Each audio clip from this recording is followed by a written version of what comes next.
Welcome back, my name is LastKnownMeal and today we're gonna talk about Netflix The Witcher. After yesterday's reveal of the official look of Geralt, Ciri and Yennefer, fans were generally happier than they were before because now we know that the costumes will be much better than in the test footage, even though that was a test footage.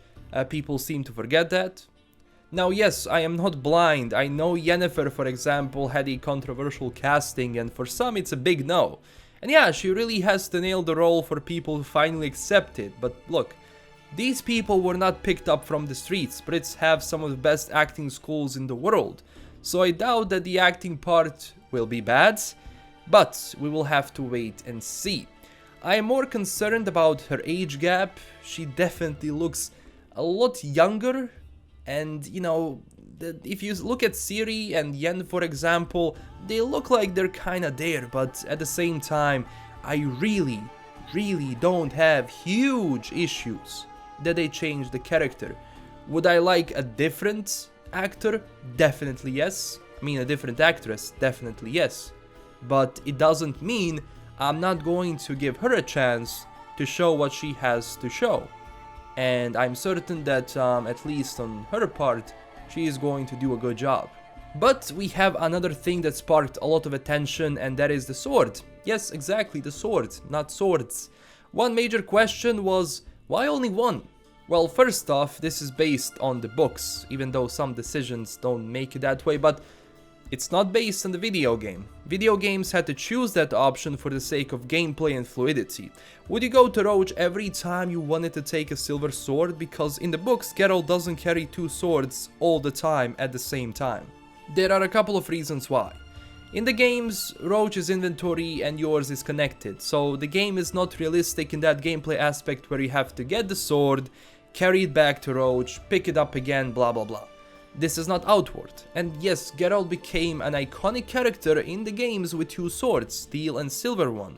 Steel for humans, silver for monsters. And yes, in the books he also has two swords, but not on his back at the same time, and all the time, as I said. So yes, before moving forward, Geralt will have two swords in the show, don't worry about that, but not all the time.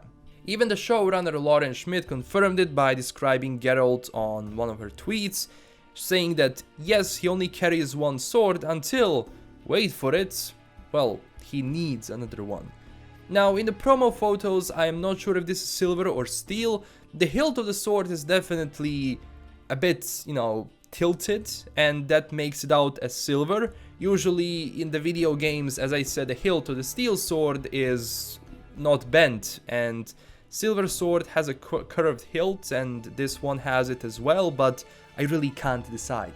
Also, in the video games, it is strict that steel is for humans, silver is for monsters, and using steel on monsters in the game, except on wolves, is a bad idea, you don't do damage. But at the same time, in reality, silver can cut through both humans and monsters, but also steel is carried by Geralt more because he's not encountering monsters that require a silver sword all the time. And actually prepping for the hunt and the monster contract is a bit more methodical in the books than in video games, so he doesn't carry two at the same time. He actually has one on Roach, so if things, go south or he actually has a mission to do, he's going to prep for it. He's going to take some Witcher potions, he's going to take that silver sword, he could put some oil on it, whatever, but at the same time it is more methodical than in the video games, but that is for the sake of gameplay. And I love the comment, he only carries one sword, won't watch. If that is the reason why you won't watch, then damn, I am more anxious to see the writing and the acting. For me, that is make it or break it. That is more important than having Geralt carry another sword on Roach or his back at all times. But also another thing that I really want to see is choreography and the fighting, because Geralt is a master swordsman. Witchers are trained to wield that sword with ease. So I want to see good fighting. I want to see good choreographs, good fighting in the show, because for me that is going to increase the immersion I have. In the games, fighting is cool, his movements are cool, even though they are definitely not realistic. And you know, but for the sake of cinema, for the sake of Netflix, I really hope it's flashy and cool, because I'm going to enjoy that so much. But they have good people working on that show, at least when it comes to that department. So I'm really looking forward to it. But hey, that is everything I have for today. Don't forget to tell me down below what you think about this, and also smash that like and subscribe button for more Netflix The Witcher, and join our amazing community on Twitter and Discord. This is LKM signing out, and stay classy everyone. Bye bye.